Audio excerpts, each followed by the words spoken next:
Mini episode 286 of the FDH Lounge is brought to you by Sportsology, delivering unconventional columns and webcasts about sports, TV, music, movies, and more. Follow them on the web at sportsology.info. The FDH Lounge. You'll want to schedule your life around it.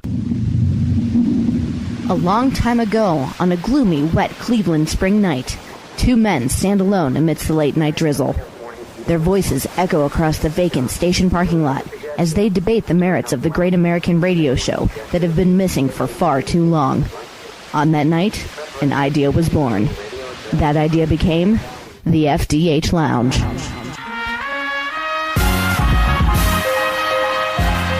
Welcome to the FDH Lounge. Hello, everyone, and welcome to mini episode number 286 of the FDH Lounge. This is FDH Managing Partner Rick Morris. We've got a great segment for you here today. Comcast NBA analyst, NBC Sports NBA correspondent, as well as being radio host for 95.7 The Game. And on this talk show where nothing is off topic, I was racking my brain before to try to think, have we had a higher profile guest from the Bay Area than this gentleman since we had Steve Perry on? I think not. Dave Meltzer might perhaps raise his hand in protest. And I love and respect Dave Meltzer, but until the guy is on national TV a little bit more, I would have to concur that this gentleman probably is that highest profile guy that we've had on in the Bay Area since Steve Perry a little bit over 18 months ago. I've really been looking forward to this because few guys have their finger more firmly on the pulse of the NBA.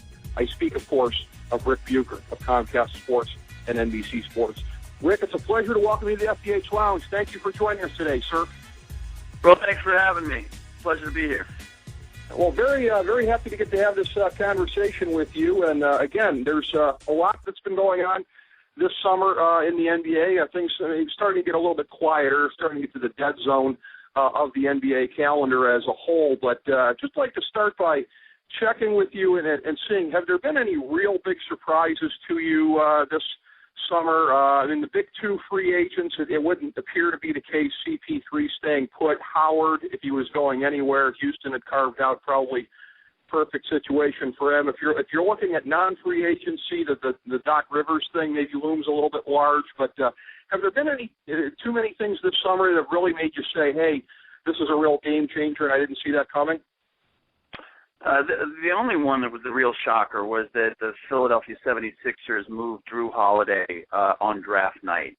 I was told going in that Sam Hinkie would not be afraid, the new GM in Philadelphia, would not be afraid to tear it down and to start over, but I just never imagined that would include a 23-year-old all-star point guard.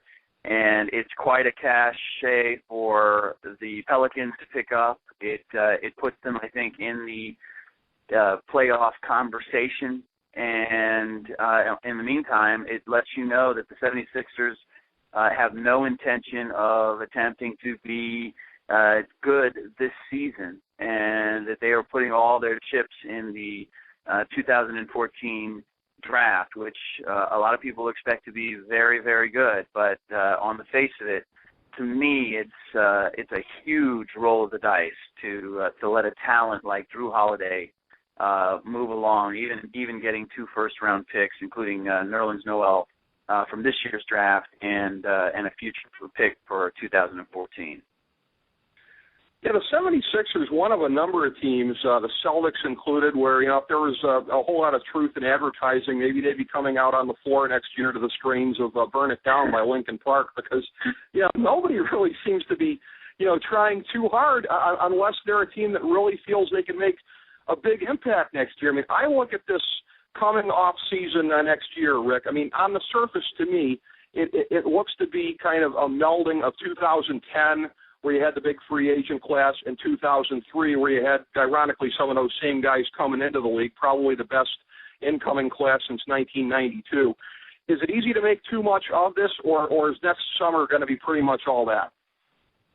Yeah, well, I think that you're seeing the impact of the collective bargaining agreement, the new collective bargaining agreement, more than anything, and the luxury tax, and teams looking at it and saying, number one, to be fiscally sound, we're going to have to build through the draft. The draft in the NBA is now going to become what it is for the NFL.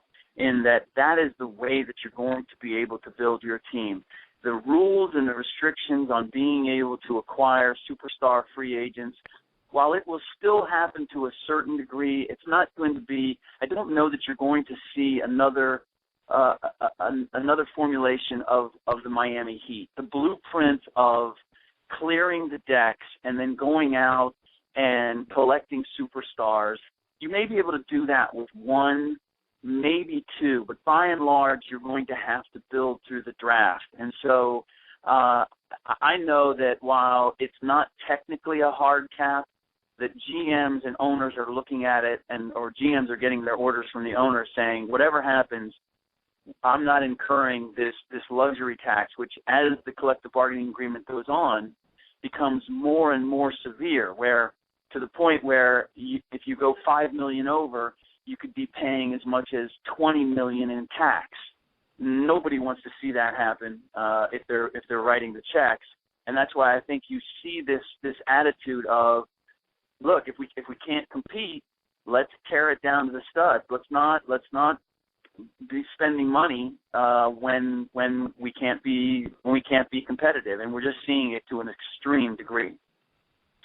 Now, it's striking to me, Rick, when you mention the CBA and when you're talking about the changed landscape, I kind of wonder, is baseball kind of, in a way, a little bit of a canary in the coal mine for where the NBA is going? Because you look at a team like the Yankees, as they're finding out with A-Rod in this sort of, post-PED era, that, again, you can be spending a whole lot of money, but if you're not spending money on, the younger guys and the guys that are still playing with the teams that drafted them, you're probably not getting a lot of bang for the buck. You're looking at a sport now where it's dominated by guys in their 20s and in some cases early 20s, and that's a product of the farm system and drafting.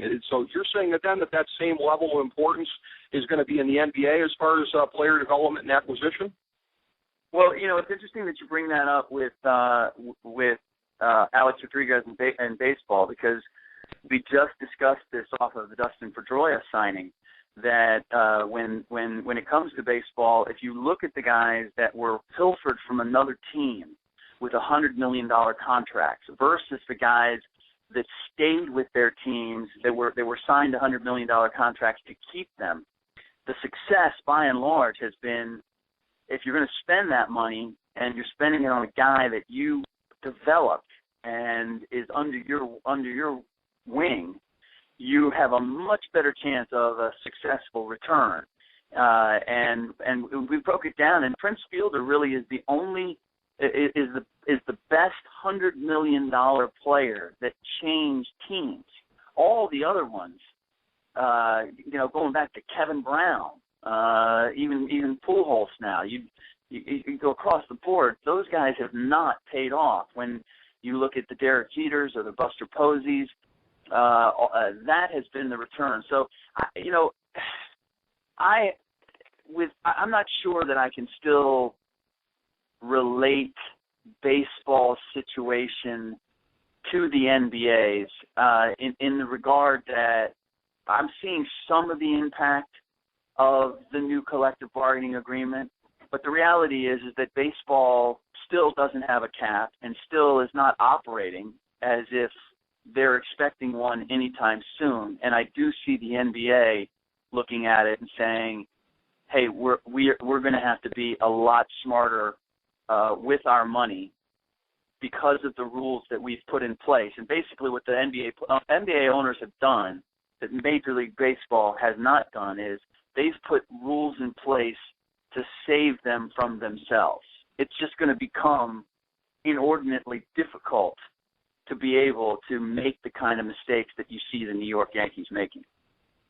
Absolutely. Yeah, great points on the similarities and differences. And I'm sure you've probably seen this, Rick, but with Fielder, and I would have to agree with you just off the top of my head as far as the impact of those guys, but I've seen in recent days some advanced statistics that show that, he's tailing off a little bit even as of right now, whether that's momentary or not. Yeah, but that he's the best of the bunch. That is really kind of interesting. We started by talking NBA surprises for the summer, if there were any. One of the ones, at least if you were going to go back to the beginning of the summer, that might qualify as a little bit of a surprise, the team of which I am a lifelong fan, Cleveland Cavaliers, locking down Andrew Bynum. That wasn't necessarily on the radar at the start of the summer. You started to hear things a little bit more as it went along, as his options possibly declined. We mentioned Dwight Howard briefly in passing. This is a guy where, if healthy, maybe right there neck and neck with Dwight Howard. But, I mean, that's the magic question when it comes to a guy like Bynum. So what's your best sense heading into this season of what the Cavs can expect from him? It's worth the risk in terms of the $6 million guaranteed. That's about all he has coming.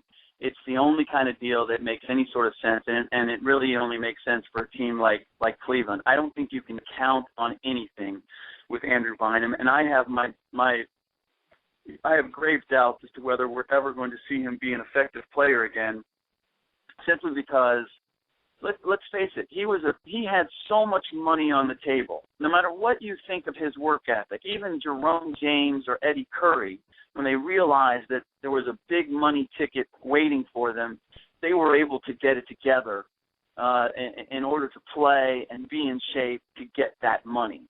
I believe that Andrew Bynum wasn't able to because physically he's simply not capable. His knees do not allow him to train at the level necessary to be a big man in today's league. And by saying that, I mean you have to be more athletic and more agile than ever before because the pace of the game has increased. You've got to be able to get up and down the floor more.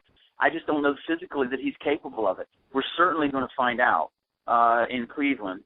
But with it was a worthwhile risk for them. I think it's why you see all the interest in Greg Oden, is that we saw a little bit of a turn with the San Antonio Spurs getting to the finals and the Indiana Pacers doing what they did. There is, I think they're turning back the clock a little bit in that bigs in the NBA, there's a return to their value. But it can't just be any old big. It has to be a mobile athletic big to be effective. But those guys have value. I think it's why it's worth the risk for Cleveland with Bynum. I think it's why you will see somebody sign Greg Oden. But it remains to be seen, can those guys, okay, they're big. They have the requisite athleticism. Can they stay healthy? Can they play 4 games in 5 nights and get up and down the floor? If they can't, 7 feet on the bench does not block a whole lot of shots. No, it doesn't. I would concur with you about Bynum being a good risk for the Cavs under the circumstances, even as I kind of wince when I hear statements from him like, well, there's great advances in medical science these days, and maybe I'll be able to regenerate some cartilage in my knees, because that's not exactly a hopeful point of view. But isn't it kind of brilliant also from the point of view of the front office, and Dan Gilbert is saying we're all in this year, playoffs, et cetera. I mean, they have the perfect out, really, if they don't make the playoffs this year, because then it's just kind of a shrug and like, hey, we tried. What else could we have done under the circumstances? It looks like they played that one perfectly in terms of keeping all the fans pacified. Well, honestly, if you're in the Eastern Conference, I feel everybody has a shot at the playoffs because the bottom of the Eastern Conference playoff picture is so soft. And, yeah, I mean, look, we can't ignore the fact that there was, once upon a time, Dan Gilbert said that, hey, we're going to win a championship before that guy down in Miami does, and we're now 2 championships later. It's almost as if, Cleveland at this point has to demonstrate that they're moving in a positive direction. There are no shortcuts. Who knows? Maybe Bynum can offer them that. What's interesting to me with Cleveland is that since that guy down in Miami left, they have yet to sign another bona fide small forward. They've been mixing and matching at that position. And while I don't believe that LeBron is coming back to Cleveland anytime soon, it does continue to intrigue me that that's the one position. Like, you didn't hear them spending big money on an Andre Iguodala or going after, any other potential small forwards that may be out there. For whatever reason, they have not shown an inclination to invest in that position. And until they do, the rumors that LeBron could someday come back to Cleveland are going to continue.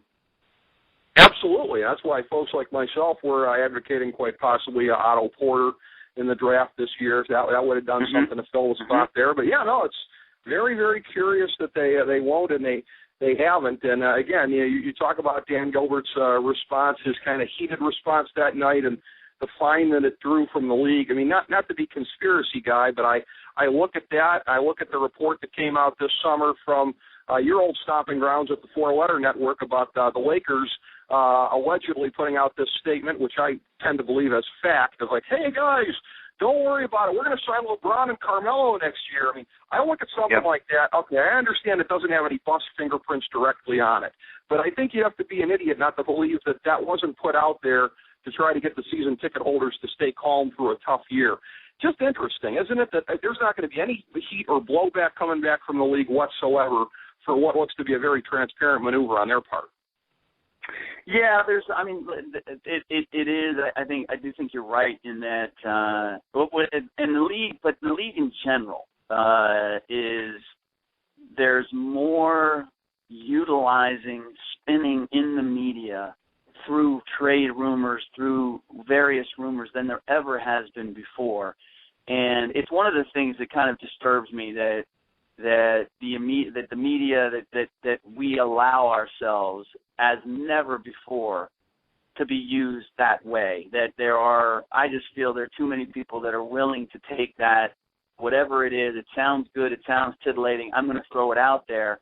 And it used to be, you know what? You had to make an extra call or two, and you had to know that it had substance before you put it out there. And I feel that it weakens all of us in that we are willing pawns in the game that we're seeing played.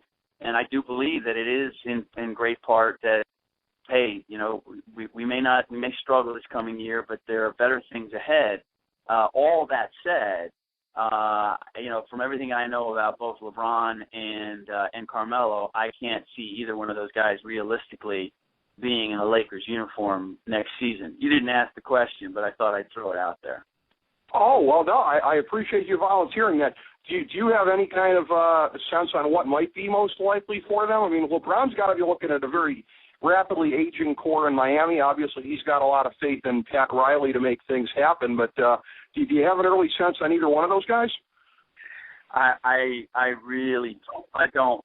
And as far as Carmelo, I'd be very surprised if he's leaving New York.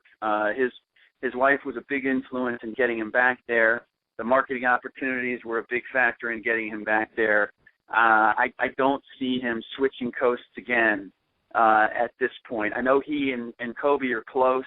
If I had to handicap it, I'd say probably Carmelo is the better shot of going there than LeBron. With Pat Riley, honestly, I would say that LeBron's going to go wherever Pat Riley goes. And if Pat Riley stays in Miami, I can't tell you the number of players that I've talked to who the magic of Pat Riley and his being able to spin a web that keeps you captivated and believing in his vision is unparalleled. And if he wants LeBron to continue to stay in Miami, I have to believe that there's a way that he's going to convince him to stay there. I don't see another situation that makes sense for LeBron to go to other than to go back to Cleveland and repair the fences there, or if he's looking for the marketing opportunity, if he wants to become, as he said, he wants to become the first billionaire athlete, that has to do with endorsements and marketing, then it would be New York. But I also don't see he and Carmelo fitting together on the floor. So when I add it all up, I have no reason to believe that as of right now that LeBron wouldn't be staying in Miami. Yeah, that makes sense when you look at it that way, and everything it took to get him there, and many of the factors remaining in place, even if young legs of a Dwayne Wade are not among those factors. When you talk about Carmelo and possibly leaving New York, that reminds me a little bit of one of the big stories this week that hasn't really gotten a lot of play yet in NBA circles, but is certainly going to over the course of the next couple of years, that being the coming eviction of the Knicks, Madison Square Garden, et cetera, from the Penn Station site, and the fact that in 10 years they're going to have to be someplace else. You got to think this is going to set off a heck of a scramble. obviously the league is going to want to remain with a team in Manhattan. So what does it do with the real estate around there and everything? What's your early sense of how this is going to play out? Because clearly with putting $1 billion of renovations in there, this is one that Jim Dolan obviously thought he could game away. Yeah, and it's interesting because I'd heard at points that there was some other real estate in the vicinity that they were trying to make some gains on. But I'll be honest, I am not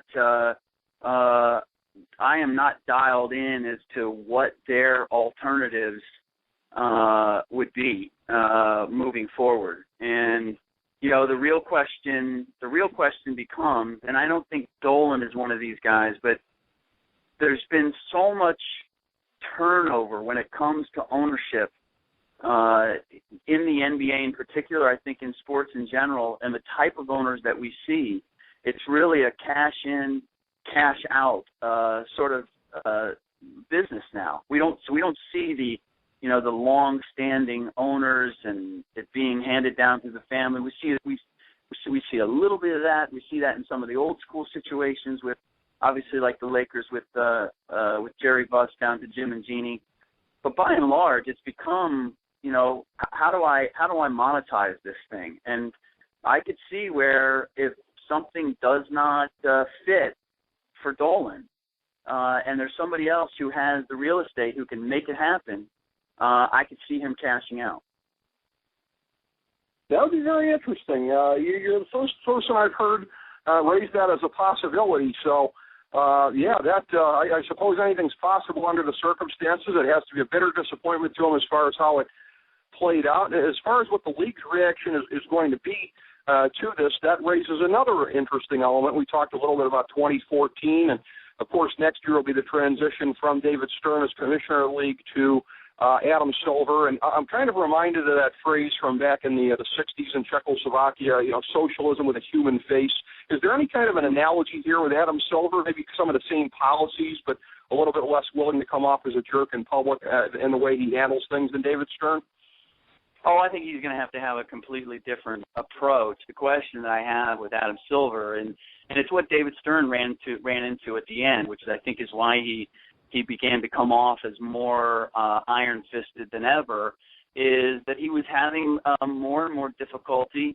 He couldn't rule with a soft hand because he no longer had people following him as willingly as he did when he was leading a bunch of guys whose league was on the brink, and he saved it, and he made them a ton of money. Guys were investing $10 million, and suddenly they had franchises worth $100 million. Now he has guys that are buying in for $350 and $400, and they want to know where their return is. That becomes increasingly difficult to get people to simply walk in lockstep with you and agree to whatever it is that you are doing or saying, and that may be not only with your owners but with your with the media, with everybody. And so I think that's where we saw David Stern's fangs a little bit more. Now Adam Silver doesn't have that kind of personality, and yet he faces kind of the same issue in terms of he's got to keep all these owners happy and content. And how is he going to increase their profit margin? That ultimately is what they listen to, and he's going to have to be very, very savvy and very smart about that. And that's why I think you already hear the buzz about endorsements on uniforms and on courts, and he has to find a way to continue to monetize this league and bring a positive rate of return. And that's going to take some creativity and some innovation, and maybe some changes that are going to be rather apparent to us all. Well, a real stink bomb that he dropped in Adam Silver's lap, if I may editorialize for a moment, is the Seattle situation. I have to agree with much of what you said about that with Sacramento. It seemed like, relatively speaking, a fairly pain-free way to get this iconic franchise returned to the Pacific Northwest. But it didn't come about that way. I know that you've taken some heat from some folks in Sacramento who are maybe a little too close to the situation, if I may further editorialize. But how do you think this is going to play out? Because I can't see the league going to 31 teams because that might present some scheduling difficulties, imbalances in divisions, et cetera. That means you got to find a 30-second market if I'm right about that. How's this playing out? And is Adam Silver saying, "Gee, thanks for leaving me this"? Yeah, no, I think you're. I think you're right on it as far as expansion is concerned. I don't see it going to 31 or to 32. There are some teams in some weaker markets that I could easily see moving at some point. Milwaukee is probably at the top of that list. Memphis less so, just because of their lease situation. But Milwaukee is, Milwaukee needs a new arena, and while the senator there, Herb Kohl, has held on to that team for a long time, I could see where he might be willing to move on. We've seen, as I said, we've seen a lot of the old guard move on and cash out, and that would be an ideal situation where you take a team to Seattle where a lot of things are already in place. And it still remains to be seen, quite honestly, with Sacramento, and this is probably not going to win me any more friends in Sacramento, but I've been told that they still have a lot of work to get that arena deal done, and that the team staying there is contingent, and that if they don't, I think the last thing I heard was that they need to have a shovel in the ground, and I know it seems a long ways away, but 2015, if they don't have a shovel in the ground, they're going to have difficulty meeting the 2017 deadline to have that arena done. And if they don't, then the league is not going to stand by keeping the team, keeping the franchise there. That is a prerequisite to keeping the franchise in Sacramento. I have nothing against Sacramento. I've said that many times, but I look at it as a market, and I'm just skeptical whether it can operate successfully in today's NBA, much like I'm skeptical about New Orleans. The saving grace there is that they're connected. They're owned by the same guy who owns the Saints, so he has some synergy working for him. It's why I have skepticism about Milwaukee and Memphis. If you're not a great team in Memphis, I think that the attendance falls off dramatically, and it no longer becomes a functional and profitable option in Memphis. And I put Sacramento in the same category. And so it remains to be seen whether that is going to work. But I do, looking around the landscape, I do believe there's a couple other teams, a couple other franchises that if they were sold or if they should come on the market are an easy move to the Seattle market, which no one doubts is much healthier than 4 or 5 of the existing markets in the NBA.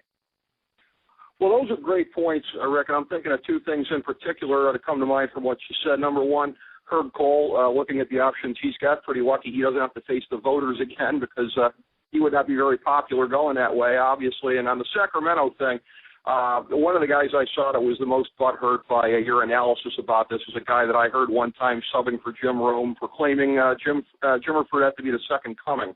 So I think that kind of shows you the tenor of some of the folks in Sacramento and how much they're to be believed on, how much that legitimacy that franchise has to hold on that market. As far as markets go, let's just turn it around here at the end if we can and touch on some of the other things that you're covering at 95.7. The 49ers, I'm drinking the Kool-Aid.